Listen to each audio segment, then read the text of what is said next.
La stratégie aérienne suédoise transforme les axes routiers en pistes improvisées. Face aux menaces historiques soviétiques, Stockholm a rapidement compris qu'une base militaire fixe constituait une cible beaucoup trop vulnérable. Le conflit ukrainien, déclenché en 2022 par la Russie, a tragiquement confirmé cette faille des infrastructures immobiles. Pour contrer ce risque, le pays nordique a secrètement aménagé 200 tronçons routiers forestiers parfaitement dédiés au ravitaillement ultra rapide des aéronefs de combat. Le redoutable chasseur Gripen incarne totalement cette doctrine de guérilla volante moderne. Avec ses ailettes avant agissant comme des freins surpuissants, cet appareil stoppe net sur 500 mètres sans recourir au moindre parachute. L'incroyable efficacité de cette méthode rustique fascine les plus grandes armées mondiales. La Finlande équipe désormais ses appareils furtifs de parachutes spécifiques pour reproduire ce système de survie, tandis que les forces américaines imitent jalousement ce déploiement atypique depuis l'été dernier. Abonnez-vous, c'est gratuit et ça informe gros.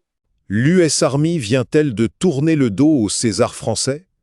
Selon l'article d'OPEX 360 publié le 19 août 2026, Washington préfère le K9 Thunder sud-coréen pour moderniser une partie de son artillerie. Le choix peut surprendre. Le César est léger, monté sur camion et pensé pour tirer puis décrocher rapidement. Le K9, lui, est un obusier automoteur chenillé, plus lourd, mais conçu pour accompagner les unités dans des terrains difficiles et encaisser davantage. Mais derrière le canon, il y a surtout l'industrie. Hanwha Defense USA propose le K9 Mobile Howitzer dans le cadre du programme américain Mobile Tactical Cannon. Et l'entreprise ne vient pas les mains vides, elle a annoncé un site d'intégration et d'essai à Opelika, en Alabama. Le projet prévoit un bail de 3 ans, plus de 2 millions de dollars investis dans la chaîne d'approvisionnement américaine et environ 40 emplois lors de la première phase. Autrement dit, pour l'US Army, le système qui gagne n'est pas forcément celui qui tire le plus loin. C'est peut-être celui qui peut être produit, entretenu et modernisé sur le sol américain. Le César est... Le Rafale aurait battu le F-35 parce que les pays veulent rester souverains? Pas si simple. La Grèce a acheté des Rafales, mais elle a aussi demandé jusqu'à 40 F-35 aux États-Unis. Ce n'est pas un duel exclusif. Les deux flottes sont complémentaires. Les Émirats, l'Inde et l'Indonésie ont commandé des Rafales.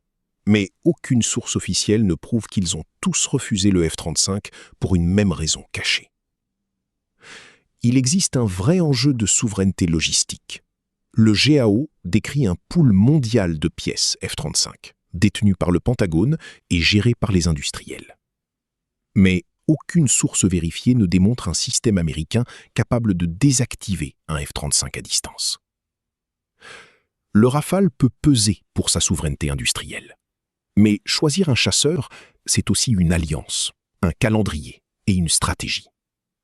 Entrent aussi en jeu les armements, la maintenance, le coût total et les transferts de technologie. C'est ce que le slogan viral oublie.